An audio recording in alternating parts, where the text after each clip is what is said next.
beautiful people, welcome to I Am Bea's channel. If you are new, welcome to everyone. I hope you guys are doing well. My name is Bea and welcome to my YouTube channel again. In today's video, I want to talk about there was a conversation that I had with another coach that I was in class with, and she was my client, and she was having a difficult time breaking the cycle of attracting broken people, right? She just keeps attracting the same problem in every person that she would meet. And the number one goal, the number one thing that she acknowledged, right, was, wait a minute, I'm attracting all these broken people. I'm in a cycle that I need to break out of. How do I break out of this?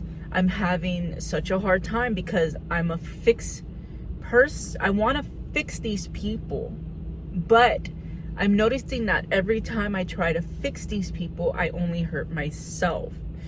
And you know, there's so many things that can go into this. The number one thing is setting boundaries with yourself, so that way when you do attract someone who is broken, you're not doing the work they are, right? You can still help these people, but don't do the work, because it's not our job to do the work for them. In order for them to move on and to be healed, they must put in the work. They must acknowledge that they are broken. And so I was just, you know, as a coach, I cannot give her the answer. She has to figure out the answer herself. But I feel like this topic is so important to talk about, because I was once that person that was in a cycle, not necessarily like hers, but I was in a cycle of, you know, getting treated like shit, making me feel like I wasn't enough, making me feel like this is what I deserve, right? I grew up in an environment where my husband was very abusive to me, mentally, spiritually, emotionally, and physically.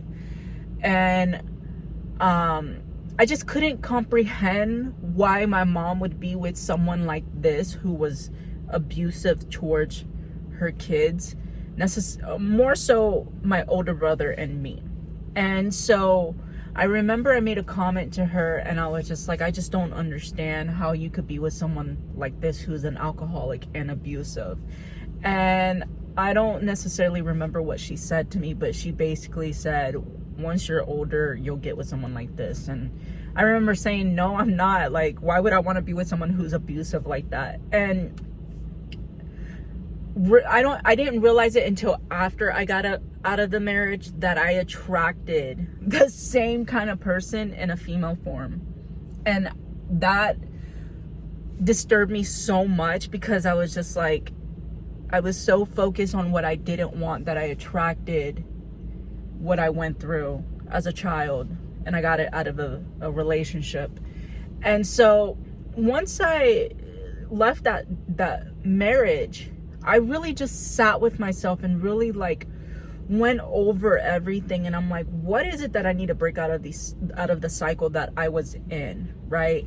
I was in a situation where hurt people, and I did not want to hurt the next person that I get with what I've gone through, right? I wanted to hold myself accountable for what I have gone through, and I had to learn to set boundaries with people. I had to learn to say no. I had to learn that it was okay to be selfish, to be selfless. I cannot pour out of an empty cup. I have to pour into my cup in order for it to overflow into other people, so that I can be selfless to help these people and to be able to give. And once you realize the situation that you've gone through, you're able to break out of that. You're able to say no when you attract broken people. You're able to, and then another thing that really goes into play was, my nose ring is out.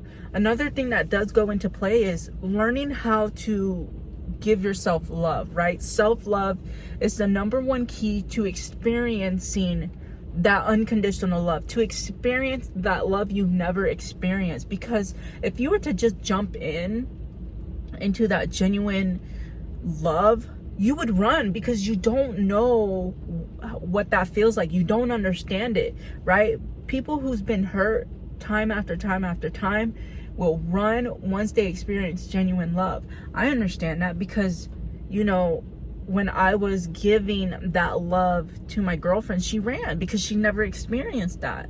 And so, and I also ran too, because it's just like, whoa, like, what is this, you know?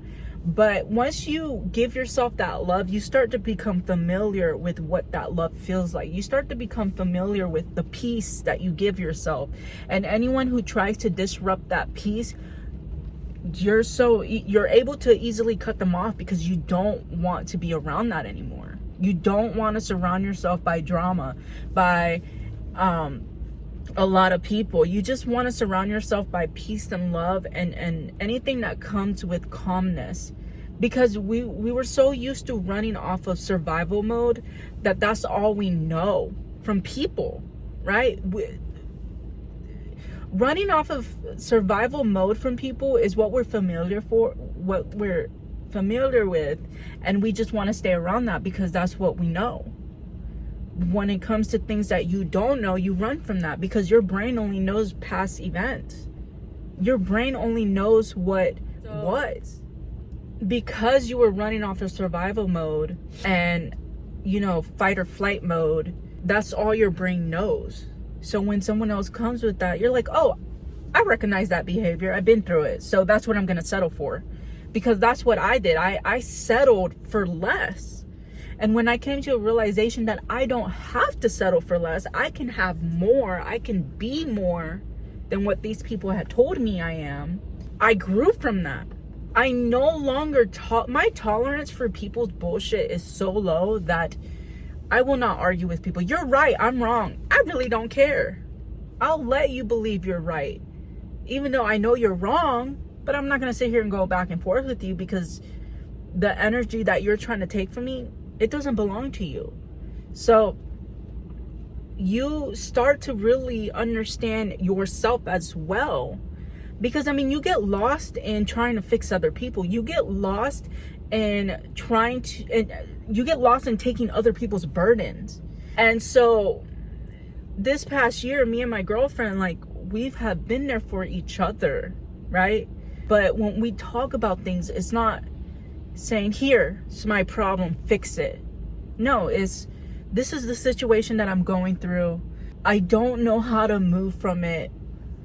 You know, what's your advice on how I should move? You know, like, what should I do? And then they'll tell me, and I'll take that information and I'll put it into work. And it works because I listened, I took that advice, I applied the advice, and I worked on myself, and I'm able to move on from it. And it's the same situation with her. Like, I'll listen to her. If she asks for advice, I'll give it to her. If she doesn't, I listen. You have to know when and when not to give advice, because sometimes people just want to feel heard.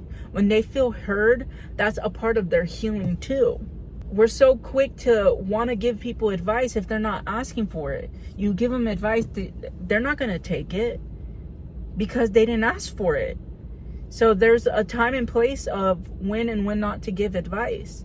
And so a lot of that goes into place of breaking that cycle and learning to stand up for yourself and saying, no, I will no longer do that thing for you. This is not my job to fix you. I'm here to guide you and help you and give you the tools, but I cannot do the work for you.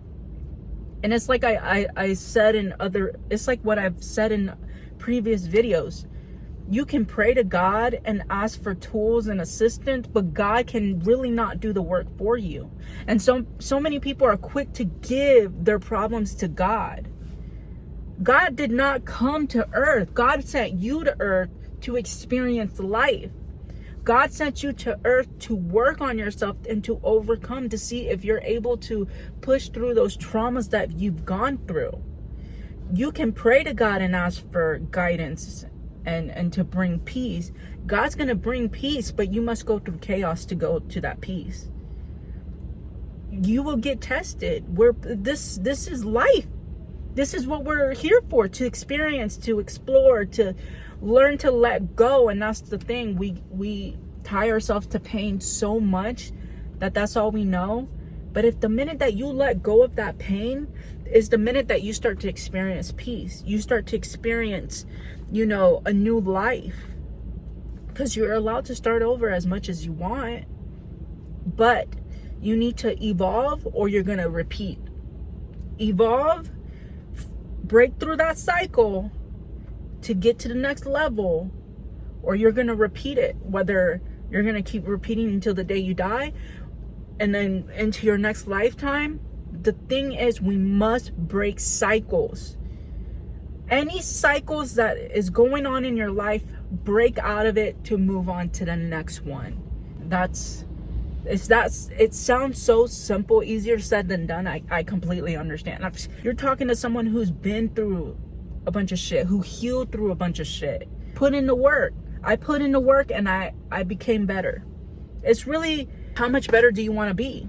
What sacrifices are you willing to go through in order to become a better version? Yes, you're going to lose people. Yes, you're going to move to different places or lose that job. But the things that you prayed for, the things that you're manifesting, you must break through those obstacles. And you will lose people. You will probably be by yourself. But you need to be alone in order for you to get to where you need to go. You can't have distraction. Distractions are just to hold you back. It's time to let go. It's like I said, evolve or repeat. That simple. Evolve or repeat. That simple. I mean, it's your life. You do what you like. You have the free will to create whatever. But if you're sick and tired of all the bullshit that you're putting yourself through, or that they're putting you through, why hold on? Because you love them? That's not good enough. That's not love. Love does not come with pain. Love is peaceful. Love it's light energy.